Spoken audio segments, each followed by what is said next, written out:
Ayan po mga boss, mayroon lang akong i-share sa inyo tungkol dito sa hazard light at turn signal light ng Isuzu D-Max. Meron kasing nagtanong sa akin kung saan banda yung location ng laser relay. So yan, maganda dahil mayroon akong ginawa ditong Isuzu D-Max at binaba ko yung dashboard. So ngayon ay kitang-kita yung location mismo ng laser relay. So po mga boss, ito yung fuse block IP, hindi pong makikita. Ito po yung laser relay. Ito yung kulay green. Ayan po, makikita nyo. Laser. Ayan. At tingnan nyo mga boss, mag-click-click yan pagka i-turn on ko yung hazard. Ayan. Ayan o. Marinig nyo. So, dyan lang banda yung location. At hindi rin siya gaano mahirap hanapin, gawa ng dito lang banda at kulay green, at saka mayroon siyang nakalagay, may sulat na nakalagay mismo sa relay. So yan po mismo yung laser relay ng Isuzu D-Max. Yan po yung sa hazard at turn signal light.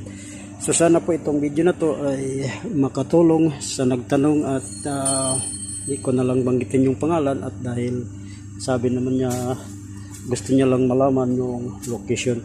So shout out sa nagtanong, at alam mo na kung sino ka.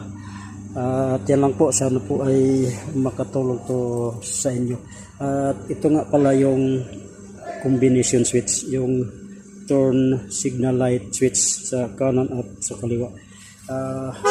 Kaya ko rin naisip tong binahagi, gawa ng kitang-kita na, kasi hindi na ako mahirapan i-video kung saan yung location, gawa ng ayan, kitang-kita na.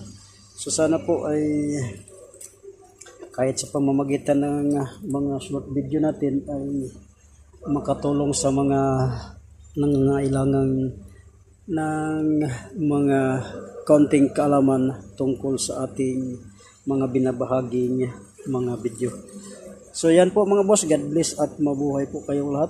Tuloy lang po sa ating suporta at panonood hanggang sa sunod pa nating mga gagawing video, at ingat lang po tayo sa araw-araw po nating mga ginagawa, at lahat naman po yan ay kaya nating maibahagi kapag mayroong magtatanong, at hanggang sa mga kaalaman nating iba pa.